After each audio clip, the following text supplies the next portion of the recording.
AS melaporkan terkait dugaan pencemaran nama baik. Seperti itu. Makanya kami hadir untuk memenuhi panggilan pihak kepolisian dalam rangka penyidikan ya. Penyidikan. Sebenarnya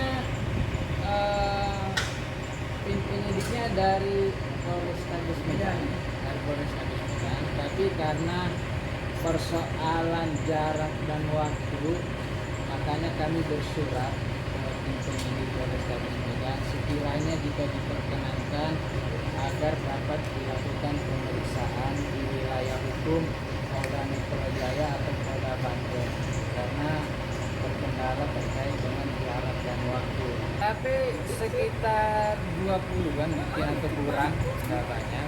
Sekitar ya pencemaran nama baik melalui transaksi. Cuma begitu doang ya? Ya. Dokter sendiri ngerasa bahwa ngelakuin hal tersebut nggak sih dokter? Ya enggak, coba sebentar dokter mau styling dong, boleh nggak di sini?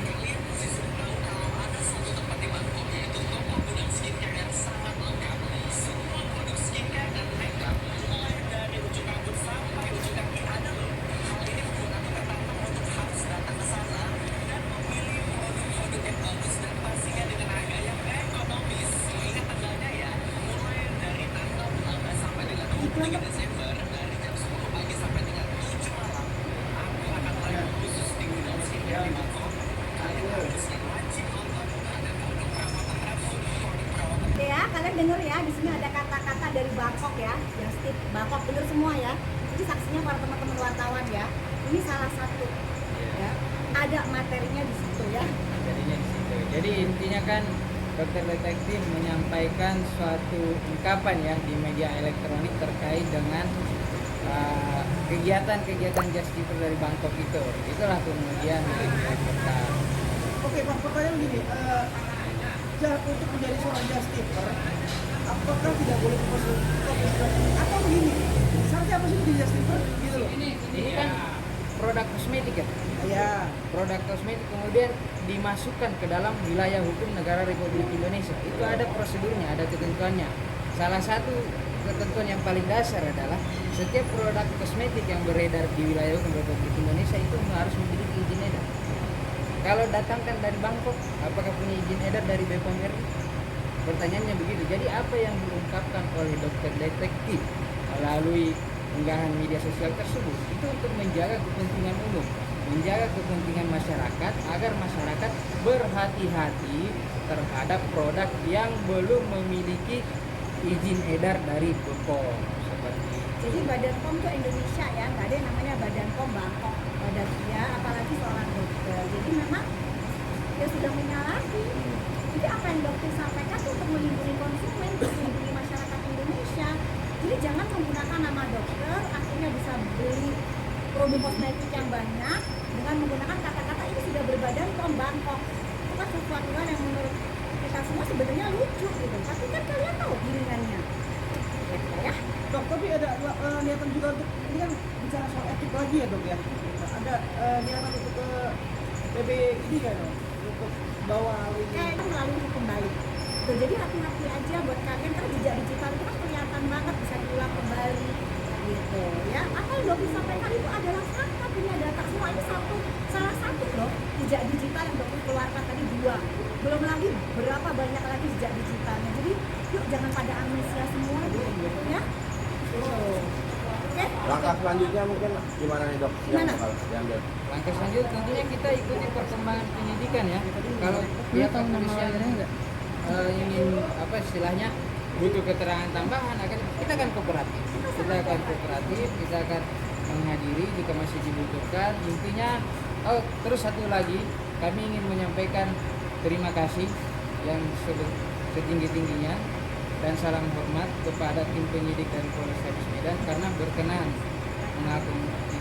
mengabulkan permohonan kami agar pemeriksaannya dilaksanakan di sini. Langsung ya, Pak? Untuk minta penundaan dan penjadwalan ulang terkait waktu dan tempatnya. Itu ada secara resmi kami sampaikan. Nah kan kemarin juga ada dokter yang sebagai saksi dipanggil, misalnya Z, itu beliau pun sudah sering mengirimkan surat gitu ya. Gitu. Itu semua sudah kok, kita sangat kooperatif sekali. Jadi jangan lagi penggiringan opini itu melelahkan, kasihan masyarakat kan jadi bingung sebenarnya. Dokter, Ini sebulan ini harus warawiri ke pihak kepolisian. Gimana sih dok, dari awalnya edukasi, terus sekarang harus dapat laporan sana sini. Gimana ini dok Progresnya, dok, ya? menanggapi? kalau dokter sudah tahu resikonya, sudah tahu. Jadi yang memang sudah siap dihadapi. Kan dokter bilang pada saat dokter membongkar ini semua, itu resikonya salah satunya ada berhadapan dengan COVID. Tetapi selama yang dokter sampaikan adalah fakta dan bukti-buktinya juga dokter pegang, ya kenapa kita harus takut? Kenapa dokter harus takut? Ini aja yang dokter sampaikan. Jadi ya buat dokter sih enjoy aja gitu saya. Mau tidak mau kan waktu harus tersita. Betul, tapi kan dokternya tim ya. Jadi kalau untuk ya anggap aja ini kayak healing holiday aja gitu saya. Holiday kita. Jadi setiap perbuatan pasti ada resikonya, Betul. termasuk dengan melakukan suatu tindakan-tindakan kebenaran pasti ada resikonya. Dan kita sebagai misalnya salah satu adalah memenuhi panggilan-panggilan dari pihak kepolisian. Kita sebagai warga negara yang baik taat hukum, kita akan hadiri. Jadi gini, kalau misalnya ada titik kan capek wajar dong ya, iya kan capek. Tapi dokter mikir, ya Allah, alhamdulillah ini sudah berapa triliun uang masyarakat yang akhirnya bisa selamat, nggak terbuang percuma. Ini jadi semangat lagi, itu jadi kobar berapa triliun lagi yang bisa kamu selamatin, dokter berapa lagi. Itu menjadi penyemangat dok. Artinya hal yang selama ini dokter lakukan itu merasa tetap pada jalurnya dalam artian benar ya, atau gimana mungkin penjelasannya dok? Karena dokter nggak takut, nggak gentar. Ada yang bilang semua bilang panik, nanti pasti nggak ada, pasti nanti panik gitu kan. Untuk ketawain aja gimana nggak, kerjaan kalian itu kalau nggak nulis panik, takut, halu, apalagi begitu doang kan dari itu ketawa ngeliat begitu.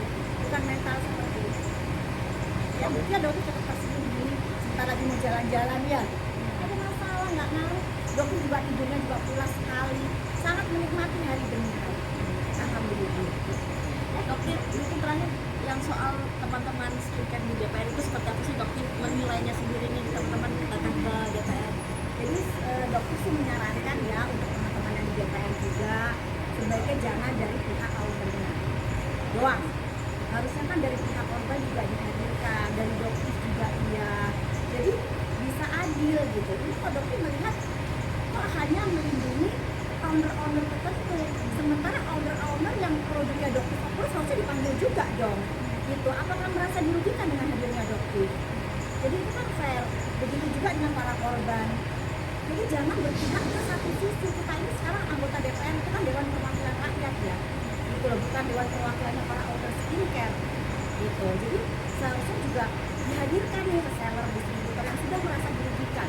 Dan ini kerugian masyarakat pun bukan cuma jutaan, bahkan bisa terhitung triliunan karena bertahun-tahun. Dan perputaran skincare itu kan per tahunnya juga belasan T gitu ya.